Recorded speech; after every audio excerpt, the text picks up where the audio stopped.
जैसे कोई संत हो या विद्वान हो या महात्मा हो या कथावाचक हो, अगर अपनी बात से किसी के ऊपर प्रभाव डालना चाहता है या डालना है या अपने इष्ट की स्तुति करना या जिसकी भी करता हो, उसको मनवाना है तो मनाना थोड़ी है। उसको किसी के जबरन किसी का इष्ट हो, किसी का आस्था किसी के ऊपर है तो उसका अपमान करें, ब्रह्मा विष्णु महेश का अपमान करें। जैसे वैष्णव जी का वो बता रहे हैं जो संत हैं, अब जो भी संत का आप नाम बता रहे हैं, तो ऐसा नहीं है कि आप अगर किसी की भक्ति करते हैं तो आप अपने वाणियों को द्वारा अपने सतगुरु की दिया हुआ ज्ञान के ऊपर आप उसकी चर्चा करके प्रभाव डालिए।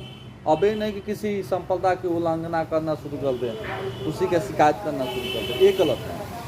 रह गई बात कि अभी आपने कहा कि वैष्णव के धाम पर जाने वाले बस से जो पलट जाती है तो वैष्णव माता क्यों नहीं उसको बचा ली, बातें है ना। तो जो वैष्णव धाम पर जाने वाले जितने भक्त प्रेमी हैं, तो क्या आपके नज़र में लगता है कि वो भक्त हैं? नहीं, वो मेला घूमने के लिए गए। उनके मन में एक भाव भी देख लिया जाए वैष्णव, हाँ उसमें कुछ लोग हैं, मैं ये नहीं कहता हूँ कि भक्त नहीं है, उसमें कुछ लोग हैं जो एंजॉय करने के लिए, पिकनिक मनाने के लिए इत्यादि के लिए जाते हैं लोग। उनको माता रानी से कोई विशेष तात्पर्य नहीं है, धर्मस्थली से कोई विशेष तात्पर्य नहीं है।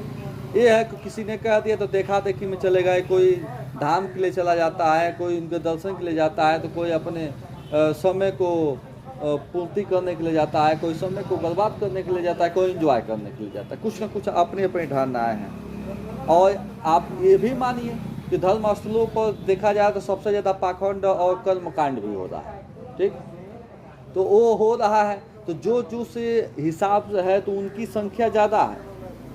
जितने लोग यहाँ पर जा रहे हैं उनके धर्म से कोई लेना देना नहीं है। और बस पलट जाना, खाई में गिर जाना, चाहे जो भी दुर्घटना हो रहा है, तो इसमें तो वैष्णो माता की चाहे इतने जो भी धाम पर जाते हैं उनको तो कोई इसमें विशेष भूमिका नहीं है। अब इस पर कटाक्ष करे कि क्यों नहीं बचा लिए, तो जो संत महात्मा इसको कटाक्ष कर रहे तो वो क्यों नहीं बचा लेते हैं। कहने का तात्पर्य है जो जैसा उनका करनी होगा अपने कर्म के हिसाब से होगा, क्योंकि परमात्मा भी अपने सब चीज़ देने के बाद दो चार चीज़ें अपने हाथों में दे दिए।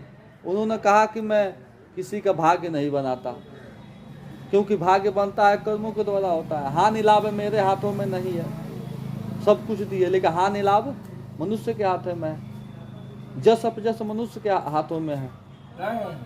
ये सारा चीज़ मनुष्य के अंतर्गत आता है। तो अब एक कोई कहे कि